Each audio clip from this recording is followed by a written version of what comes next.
நாம் பேசுவது வேடிக்கையாக இருக்கிறது, வேடிக்கை காட்டினவன் தலைவனாக தெரியுறான். ஒன்றும் பண்ணுறதுக்கு இல்லை. அவர்களுக்கு தேவை கருத்து அல்ல, வெறும் கவர்ச்சி. என்னை தோற்கடித்து நீ தோற்று போவாய், கடைசியாக நான் வென்று முடிப்பேன், அன்னைக்கு நீ என்னோடு சேர்ந்து சிரிப்பாய்.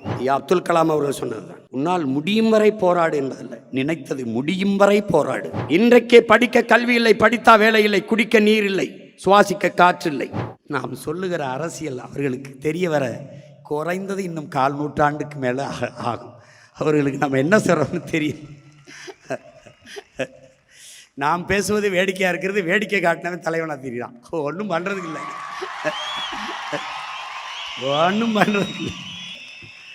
அவர்களுக்கு தேவை கருத்து அல்ல, வெறும் கவர்ச்சி.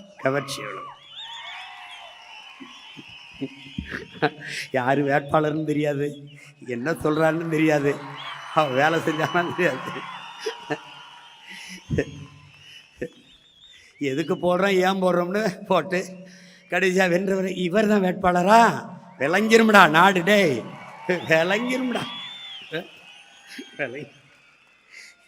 இதுக்கு marks, லெனினு, Engels, இங்கர்சாலு, Socrates, Plato, Aristotle, புத்தன், பூலே, அம்பேத்கர், ஃபிடல் காஸ்ட்ரோ, சேகுவேரா, பகத்சிங்கு, வள்ளுவன், கம்பன், கபிலன், இளங்கோ, எல்லாம் பாரதிதாசன், பெருஞ்சித்திரனார். ஒரு இளவும் தேவையில்லை,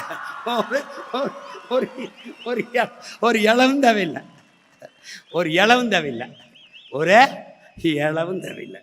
ஆனாலும் ஒரு உயர்ந்த நோக்கத்தை கொண்டு அதை நிறைவேற்றுவதற்காக தொடர்ந்து செயல்படுகிற முயற்சி தான் வரலாற்றில் பிற்காலத்தில் வருகிற மக்கள் படிக்கிற வரலாறாக மாறுகிறது என்கிறான் மாமேதை மார்க்ஸ். என் அன்பு உடன் பிறந்தார்களே, பேரன்பு மிக்க என் பெற்றோர்களே, அலை கரும்பாறையை கரைப்பது வலிமையால் அல்ல, தன் விடா முயற்சியால் என்பதை புரிந்து கொள்ள வேண்டும். என்னை தோற்கடித்து நீ தோற்று போவாய், கடைசியாக நான் வென்று முடிப்பேன், அன்னைக்கு நீ என்னோடு சேர்ந்து சிரிப்பாய். ஏன் நான் காலத்தின் மகன், வரலாற்றின் பிள்ளை.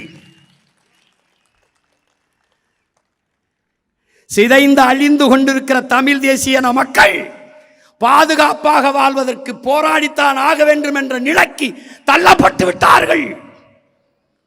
இந்த வரலாற்றின் பேரடைப்பில் இருந்து, பெரும் பணியில் இருந்து தமிழ் இளம் தலைமுறையினர் விலகிச் செல்ல முடியாது என்கிறார் எங்கள் உயிர் தலைவர். அந்த கூற்றுக்கேற்ப விலகிச் செல்லாமல் கூடியவர்களால் இங்கே உலகில் நமக்கென்ற ஆதரவு குரல் எழுப்பவோ, ஆதரவாக கையிட்டவோ எவருமற்ற நிலையில் தனித்து விடப்பட்ட அடிமை தேசியனத்தின் மக்கள் நாம் என்கிறார். இப்ப யாரும் இல்லை. எனக்கு நான், உனக்கு நீ, நமக்கு நாம். நம்முடைய உணவை நாமே எடுத்து உண்பது போல, நம்முடைய மூச்சுக்காற்றை நாமே சுவாசிப்பது போல, நமது உரிமையை, நமது விடுதலையை நாமே போராடி பெறுவது.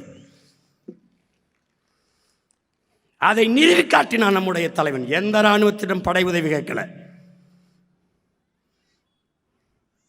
சொந்த நாட்டு மக்களை, தன் இனத்தின் மக்களையே இராணுவமாக கட்டி போராடியவன். எவனையும் சார்ந்தில்லை. என் விடுதலை என் கையில்.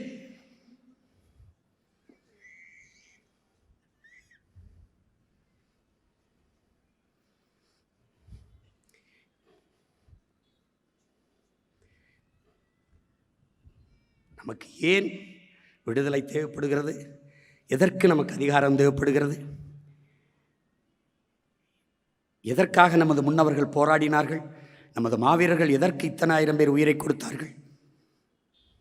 உரிமை பெற்று நம் இனம் பெருமையோடு வாழ வேண்டும் என்பதற்காகத்தான். அவர்கள் உயிர் இல்லை நம்மோடு, ஆனால் கனவு இருக்கிறது நம் கையோடு. அந்த கனவை நிறைவேற்ற வேண்டும் என்ற துடிப்பும் தவிப்பும் விரியும் நம் ஒவ்வொருவருக்குள்ளும் இருக்க வேண்டும். ஒவ்வொரு முறையும் நாம் ஏற்றுகிற அந்த ஈகை சுடர் என்பது நம் நெஞ்சுக்குள் அணையாமல் எரிந்து கொண்டே இருக்க வேண்டும். அந்த நெருப்பை அடுத்த அடுத்த அடுத்த தலைமுறைக்கு அணைய விடாமல் பாதுகாத்து கடத்த வேண்டும். ஒற்றை மகன் இத்தனை பேரை உணர்வு சூடேற்றி உசிப்பவில்லையா? இன்னைக்கு எத்தனாயிரம் பேரர்கள், எவ்வளவு ஆழ்ந்த செறிந்த கருத்து செறிவோடு மக்களை உசுப்பக்கூடிய பேராற்றல் கொண்ட பேச்சாளர்கள், கருத்தாளர்கள், நம் பிள்ளைகள் எத்தனை பேர்.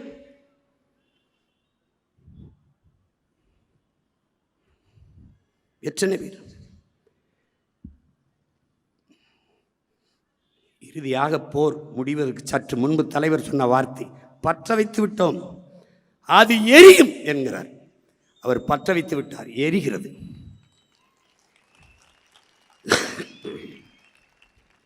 இங்கு மட்டும்தானா? தமிழீழ தாயகத்தில் புலம்பெயர்ந்து வாழ்கிற நம் இனச்சொந்தங்கள் வாழ்கிற எல்லா தேசங்களிலும் இந்த உணர்வு பற்றி எரிகிறது. வீதியில் இல்லை என்றால் வீட்டுக்குள், வீட்டுக்குள் இல்லை என்றால் நெஞ்சு கூட்டுக்குள் எரிந்து கொண்டுதான் இருக்கிறது. இன்னும் நம் மாவீர தெய்வங்களை, மண்ணின் விடுதலைக்காக மாவீரர்களை தெய்வங்களாக தந்த நம் பெற்றோர்கள் இன்னும் இருக்கிறார்கள். களத்திலே நின்றவர்கள், கைகாலை இழந்தவர்கள், இன்னும் காலிலே நெஞ்சிலே தலையிலே குண்டை சுமந்து இருப்பவர்கள் இன்னும் உயிரோடு இருக்கிறார்கள்.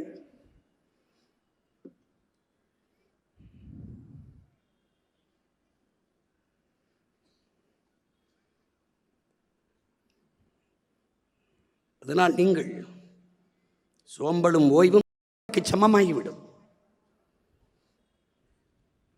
எடுத்த இலக்கை முடியும் வரை, ஐயா அப்துல் கலாம் அவர்கள் சொன்னதுதான், உன்னால் முடியும் வரை போராடு என்பதல்ல, நினைத்தது முடியும் வரை போராடு.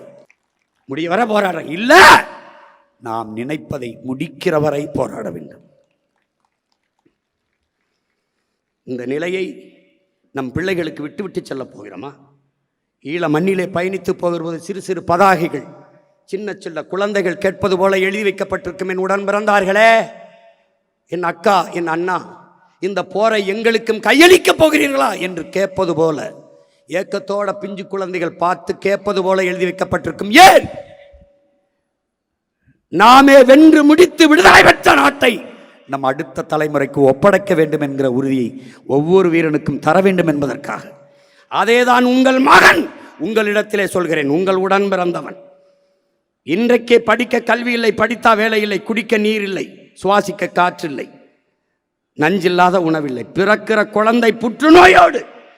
எனக்காக ஒரு முறை புற்றுநோய் மருத்துவமனைக்கு நீ போய் வா. 2, 3, 4 வயது குழந்தைகள் தலையில் மொட்டையடிக்கப்பட்டு இந்த புற்றுநோயோடு இருக்கிறதை நீ பார்த்த பிறகு நிம்மதியாக உறங்கிவிட்டால் அதற்கப்புறம் நான் பேசுறதை நிறுத்திடுறேன்.